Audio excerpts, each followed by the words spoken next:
Welcome back, and I hope you're well, and welcome to this video.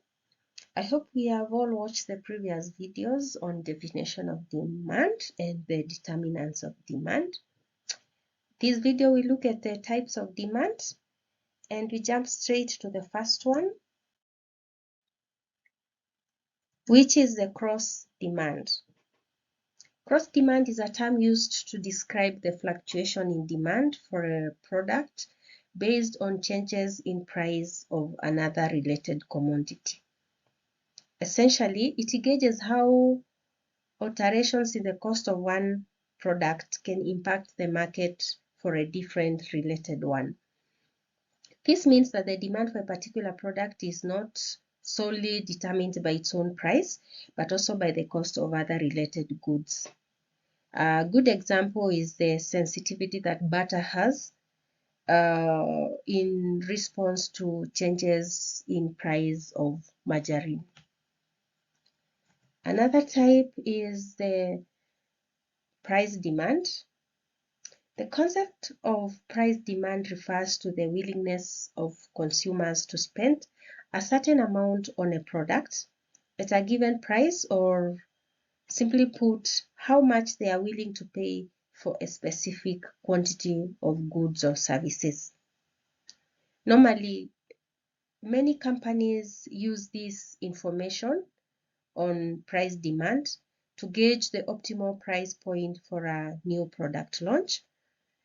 And this is because consumers tend to make purchasing decisions based on their perceived value of a product.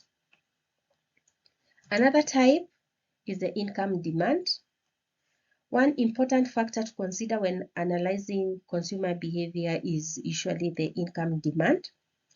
And this refers to the relationship between consumers' real income and their desire for certain products. Essentially, income demand reveals how much of a particular item a consumer is likely to purchase at different income levels.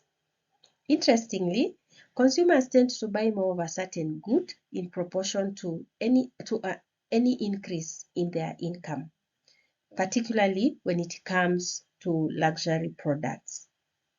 In other words, as people earn more income, they typically increase their overall spending on certain items. Another type is the direct demand, and this refers to the demand for a finished product, such as food or clothing. This type of demand, which is also known as autonomous demand, is not influenced by the demand for any other product. In other words, it stands on its own and is not dependent on any other product or service. Another type is the derived demand or the indirect demand, and this is the demand for a certain good or service that stems from the demand for a related or different good or service.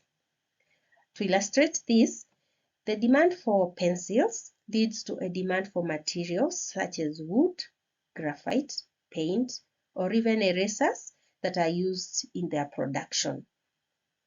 Likewise, when there is a high demand for a new home, might translate to high demand for harvested lumber or steel. And also labor, which is also a very crucial aspect of derived demand, since the demand for labor is dependent on the level of demand for goods and services.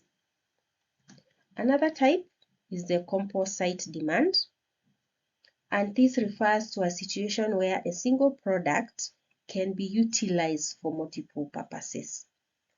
This concept is exemplified by corn, which can be used as animal feed, ethanol production, and even human food consumption.